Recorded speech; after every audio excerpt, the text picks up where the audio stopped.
àwọn ọ̀dọ́ tá a ní léjìgbò ọmọlúàbí ni wọ́n ò lè lu NEPA bí ìgbà tí ó jẹ́ pé kò tiẹ̀ sí NEPA léjìgbò ni pàápàá àjàǹfààní ẹ̀ pàápàá gbogbo àtà ń ṣiṣẹ́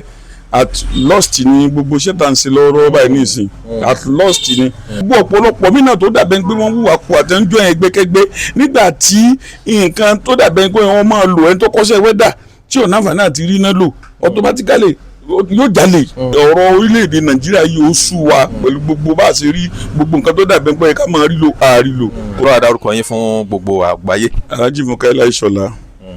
olùdarí ilé-iṣẹ́ Ìṣọ̀lá Bas Nigeria Limited. Dáàdì kílẹ̀ yìí náà lè sọ ní ṣókí ohun tó fa àìrínálò nílùú Èjìgbò. ọ̀rọ̀ pọ̀ níbẹ̀ gan wọ́n fi iná yẹn jà wá ní lógun gan wọ́n fi iná yẹn jà wá lógun bí a bá múra gan tí wọ́n bá mú náà wákàtí kan wá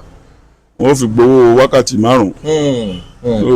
kò tiẹ̀ rọ̀ wá lọ́rùn pàápàá. ẹ bá ní ẹ tò omi sínú fíríjì ẹ tò gbogbo àwọn nǹkan tẹ́ lè tà tẹ́ lè fi ṣòwò sínú fíríjì nígbà tí ó bá síná bó lè fẹ́ ṣe so gbogbo ọ̀pọ̀lọpọ̀ nǹkan yẹn gangan ń ṣàkóbá fún àwọn tán jẹ́ ọ̀dọ́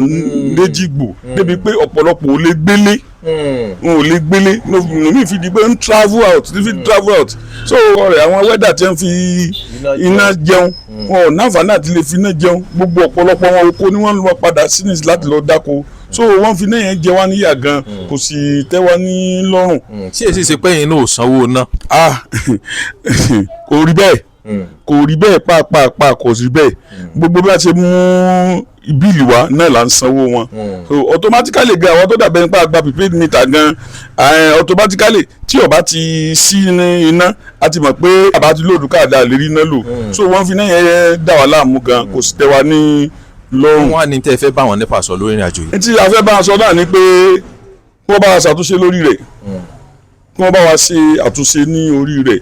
nítorí pé wèrè sún ńgbọ̀ bá yá tí wèrè bá sún yọ sùn kan gírí o kò sì sí nǹkan tí Ọlọ́run má jẹ́ ká rí nǹkan tí kò dáa torí pé ẹni tó dàbẹ́ ni pé ń lọ síbi iṣẹ́ lójúmọ́ tó ti rò pé bóyá òun ò rí múrí 5 láti fi jẹun kó wá jẹ́ pé iṣẹ́ tí ń ṣe ó nídìí iná NEPA tó wá jẹ́ pé kò rí náà láti fi ṣe so automatically ìbànújẹ́ ọkàn ni yóò máa jẹ́ ó sì ní lọ máa join àwọn ẹgbẹ́kẹ́gbẹ́ gbogbo ọ̀pọ̀lọpọ̀ mí náà tó dàbẹ̀ pé wọ́n wúwa kú àtẹnujọ́ ẹgbẹ́kẹ́gbẹ́ nígbà tí nǹkan tó dàbẹ̀ pé wọ́n máa lò ẹni tó kọ́ṣẹ́ wẹ́dà tí ò náfààní àti rí náà lò automatically yóò jalè yóò wúwa kúwa yóò kẹ́gbẹ́kẹ́gbẹ́ nígbà tí ò bá ró jẹjẹ so gbogbo àwọn nǹkan yìí kò dáa púpọ̀ èmi rọ àwọn NEPA kí wọ́n gbìyànjú láti bá wa ṣe àtúnṣe lórí rẹ̀ mo rọ̀ wọ́n so iná tá a bá sì lò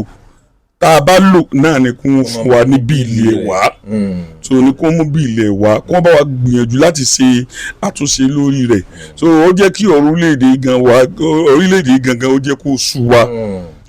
sú wa torí pé à ń travel lọ a rí gbogbo ọ̀pọ̀lọpọ̀ ìlú mi bó ṣe rí a rí bí wọ́n ṣe ń rí náà lò bọ́ tí tẹ́ wa lọ́rùn jẹ́ kó bàjẹ́. ní ṣókí a gbọ́ pé àwọn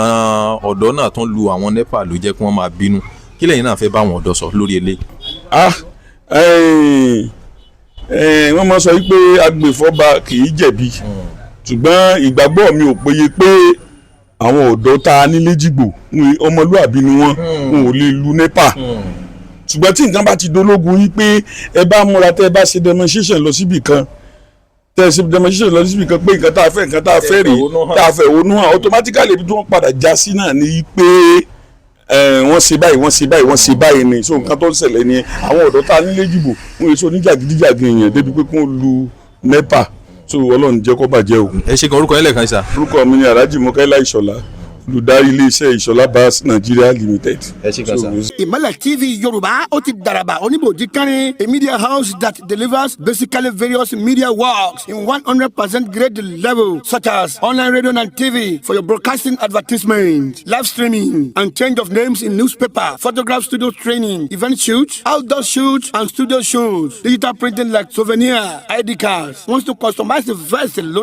media training like radio presentation and journalism. with musical practitioner training nípa ti musical instruments and voice training, audio recording, video shooting, recording of music like jingle, videos in all events, red carpet and lot more. ẹ̀dá ìmọ̀lẹ̀ TV wò lónìí a media work practitioner. ẹ mọ̀ wípé ọlọ́run fún wọn ṣe wọ́n ti wá kalẹ̀ sí ìpínlẹ̀ Ọ̀ṣun báyìí adjacent ìdí àpẹ Baptist Church Èjìgbò nílùú Ìbàdàn cns secretariat ni wọ́n wà Ashi Road oríta Basọ̀run beside Basọ̀run Grammar School olú-iléeṣẹ́ ìmọ̀lẹ̀ TV Ògbómọ̀ṣọ́ lọ́wọ́ o Tanimola area Òkèánú Abógundé Road Sábó l'Ógbómọ̀ṣọ́ telephone 070-332-71789 ìmọ̀lẹ̀ TV ó ti dọ̀gẹ̀gẹ̀ o igi agunla lóògùn.